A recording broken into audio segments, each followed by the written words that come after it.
Good morning, everybody, and a happy Friday morning. There's a lot in here, but no royal family stuff. It's all Harry Meghan stuff. I know, but bear with me. We have some more information that's come out on the airline stewardess. We have the Lilibet name stuff has reared its ugly head, and there's just so much in here. And really quickly, a big thank you to Kai Lear on Twitter for the picture you're looking at above. Let's get busy. Let's go. All right, really quickly, before we jump into Harry, a lot of people have been writing to me going, oh, did you hear Harry and Meghan tried to go back to Nigeria and they were told no? That information came from a Facebook post. There's absolutely no proof or evidence of any kind that I can find that is true. And that's how this stuff gets started. Somebody puts up a post and everybody runs with it, but there's no proof that it's true. At least none that I can find. All right, let's move on.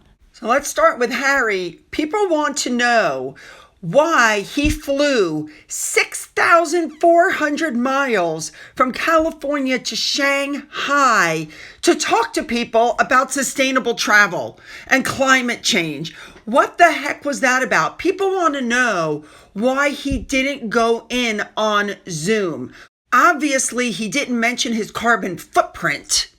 I mean, when you get down to it, Harry flew 6,400 miles to tell travel executives that they should be more environmentally friendly. I mean, when you think about it. So I'm thinking maybe he got an appearance fee. Maybe they were paying him to show up to the 2025 Global Partner Conference in Shanghai. Interesting. And one of the things he said, that it's our moment for the industry to reaffirm its commitment to being a force for good, and challenges will rise. But if there's one thing I've learned in my life, meaningful change never comes easy. And the true meaning of our commitment is how we respond when the path becomes difficult. We must never give up. Now, this happened right after he released Travelist's 5-year milestone report, where the organization highlighted travelers' power to drive positive change. Give me a break. Why would I pay attention to him or his company? So I researched this as best as I could. It does not look like Harry gets a salary from Travelist. However, I can assure you Travelist took care of his transport and he did get some sort of a fee for showing up to speak. Let's face it, he doesn't do anything without making money, just like his wife. Now, sticking with Prince Harry, articles are coming out saying that Harry is determined to remain the quote-unquote victim. And it's because he's riding the wave of I'm the victim that he can't get back in with his family. Let's face it, it's an easier option. Public sharing, they're saying, can feel like control and clarity, but it replaces resolution with reinforcement. So it's easier to stay in the role of victim than to look inward and see that maybe you're part of the problem. Really quickly now, I want to touch on this. You guys remember when Meghan flew to New York to surprise her TIG crew? They were watching, the As Ever preview to see how it would go. And she even took a picture with all these people. Remember, they had gift bags and Meghan was laughing. They did a whole video on Instagram. Remember that? Well, a big thank you to Twitter, because it would appear that the American Airlines stewardess was one of the people that was seen in that picture. Let me show you. This is the picture that was put up. Apparently, she also has an OnlyFans channel. But these 3 pictures. It does look like her. It does look like her. I agree. That probably is her. We knew it was a setup anyway, but this just confirms it. All right, let's keep going. And playing victim and using the race card, Meghan Markle's not the first person to do it, but she started a trend. Here we go. The BBC have now come under fire because the cellist who played at Harry and Meghan's wedding, his mother, she said she was shocked to see that he did not appear on the highlights of the wedding. So BBC did a highlight reel, and the kid who had been invited to play at the wedding in Windsor, he wasn't in the highlight reel. So the mother says she believes that her son didn't feature in the newspaper or their highlights because he was not doing a quote unquote black thing. She said, so there was this choir that was there, and there was the preacher, but my son was left out as though he hadn't even been there. The next morning, we looked through all the papers and he wasn't there. So they decided he was going to be absent, and we thought, what's going on here? And I think it was, the gospel choir was doing what it was supposed to do, and the preacher was doing what he was supposed to do, but a black cellist? A black cellist cancels itself out. He's not doing what he's supposed to be doing. He's not doing a black thing. Like, I'm not kidding. Because he wasn't featured in a highlight reel, this woman is claiming racism. So because this kid played at this wedding, he won 2 Classic Brit Awards. He received an MBE from Princess Anne for services to music. I would never hire this kid at this point because his mother could come out at any time and claim that somebody is racist or something. You know what I'm saying? I think she's ruined his career. I would never hire him at this point because of what his mother just said. Just my opinion. I mean, basically, this kid's mother is coming out because he didn't get the coverage she thought he was due. Now, another person from the wedding who's just come out is Florist Willow Crossley, who took a veiled dig at quote-unquote pushy brides. And she says that she's turning her back on weddings altogether because of pushy brides. Let's be honest, guys. There's no way that Meghan was mean to the caterer and to all these other people and wasn't mean to the florist and all these other people. We know what happened. She's just decided she's not dealing with people anymore because she might end up dealing with somebody like Meghan Markle again. I get it. Now, some more information that came out in her last podcast. She wants to remind people that she has been raising her children while she created her business. And, she's just been so busy. People forget that Lily is 3 and Archie is, 6. And you look at the past 5 or 6 years, it's being pregnant or with a newborn or a toddler and then another one while you're, doing this business. Like, nobody cares at this point because she was stupid enough to admit to people that she's had a nanny in the house for 5 years. So she doesn't raise her children. Her nanny takes care of the kids. Her maid cleans her house. Her pool guy cleans her pool. Her lawn guy takes care of her lawn. She doesn't do anything, and yet she wants you to believe that she has been struggling, trying to raise her children while working on her business, while she has all this staff in her house. She's so full of it. Now, one other thing that Meghan talked about in this podcast is baby names. She said, and I'm quoting, "I will say this to every woman in the world, every person in the world who's going to have a child. If you have an idea of what you're going to name that baby, keep it so close to your heart until that baby is born and named. Don't ask anyone's opinion." Okay? She said it's not, by the way, dissimilar to naming your company. Now, people are saying that that was a dig at the Queen.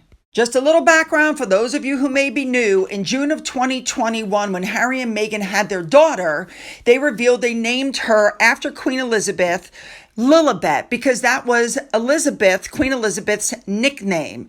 However, according to several people and a staff member close to the Queen Elizabeth was angry that they had used that name. Now, Harry came out and said, I asked her permission. I sought and received the Queen's approval, and it continued to come out. There were conflicting reports. Harry and Meghan's legal representative denied any suggestion that the Queen was not consulted and said that Harry spoke to his grandmother about the name before making the announcement, and had she not been supportive, we would not have used the name. That's what he said. So they named the baby. Supposedly, Queen Elizabeth was furious and said, "I don't own my homes. I don't own my palaces. I don't own anything. The only thing I own is my name, and they have taken that." And I always thought it was odd that they would name their child after the head of the very institution that they had been attacking and calling racist. So back and forth it went, and I think what happened, this is just what I think happened. I think Harry called up and said, "We'd like to name our daughter after you." And the Queen said, "Oh, that would be lovely." I think the Queen thought that it was going to be Elizabeth. This nickname was coined when Elizabeth was a toddler and couldn't pronounce her own name, and her grandfather would call her Lilibet, which was her way of imitating her attempts to, say her name, and it became stuck. Now, we know that Harry and Meghan again fired off legal warnings and legal action against anyone who dared to suggest that they had co-opted the name. And they tried to get the palace to prop up their version of events, and they were absolutely rebuffed. This whole thing is coming up again because it was in Robert Hardman's book. But what they're saying is that this is evidence of Harry and Meghan co-opting their Windsor connections. They cherry pick bits of tradition to build a brand, otherwise built on criticizing the family that they left behind. And remember that Lily is the Queen's first biracial granddaughter. And given that there's prejudiced or quote unquote unconscious bias that Harry and Meghan have referred to around the family discussions of Archie's skin tone, why would they then name the baby after the head of that institution, as I said before? And remember, this baby naming also happened shortly after they gave the Oprah interview. And then we found out that the name had been copyrighted, I think is how you say it. The domain names had been grabbed before the baby was born, which means it happened before they asked the Queen's permission. Remember, the daughter was born June 4th of 2021. And if you look at the dates starting on the top, they started that way before June. So what's going on now is Prince Harry put out a statement saying it's not fair to discuss the naming of his daughter anymore because Queen Elizabeth isn't present to respond. And there's a lot of sensitivity around the situation. Yeah. So Harry has spoken out again, and legal notices have gone out again. Don't discuss the naming of my daughter. Oof. Now, because Meghan Markle likes to talk a lot, and she likes to talk about herself a lot, she basically admitted that she did not talk to the Queen before sharing the names of either children. And by the way, for those of you who don't know Archie's name, the name Archie, that was George's security, Prince George's security name. How weird is that? I mean, I just think, for me, this just shows that she's pathological. There's something definitely wrong with her. And the fact that Harry went along with it, jeez. You know what I haven't been able to figure out? If she said we should hold the name close to our hearts and don't tell anybody, why didn't she hold the name of her business close to her heart and not tell anybody instead of launching it and then having to change the name from American Riviera Orchard to With Love Meghan to As Ever? Now, because she won't show the children's faces and people are really sick of them, she's trying to use the children to get attention. So we know she put out that stupid video where she's pouring honeycomb, even though she claims she's not restocking anything till next year. And she puts down My Little Honey. So therefore, that's the nickname of her daughter, My Little Honey. And that's her nickname. Who cares? And also, if you can believe this, remember I told you she gave that interview to Fast Company, which came out on the 27th. She talks about Archie lost his first tooth. And so I left some money and a small dinosaur under his pillow, which he discovered in the middle of the night, which woke me up at 2 a.m. to share his excitement. She goes, you know, back to her again. I had a lot of business meetings in the morning, but I still chose to cuddle with him the rest of the night. Those mom moments energized me to be a better founder, a better employee, and a better boss. So she took the whole thing about her son losing his tooth and spun it to what it does for her. This is classic narcissism. It's her. Just like when she gave her Time magazine interview. It's just about to happen. My son's about to lose his tooth. I hope I'm home for it. And then, of course, we talked all about it. But it wasn't about him. It was about what it did for her. Get it? And finally, she put up another stupid Instagram post. I don't understand why she's putting anything up. She's already said she's not going to restock. Am I supposed to care that she has perfectly curated vegetables placed just so in a basket? Does anybody really think she put those in there? Come on. And a big thank you to that one on Twitter for putting the picture into the correct perspective. One of these days, I'm going to learn how to do this stuff. Oh my goodness, you know what I want. Put those comments down, make them good. Don't forget to go down into the description box where you'll find the links to my Twitter, Gettr, Rumble, email, a link to my father's book, which is still up for sale on Amazon, a link to my second channel, and a link to my Amazon wish list. For those of you who have donated to my coffee fund, thank you so much. And as always, you guys, have a great day.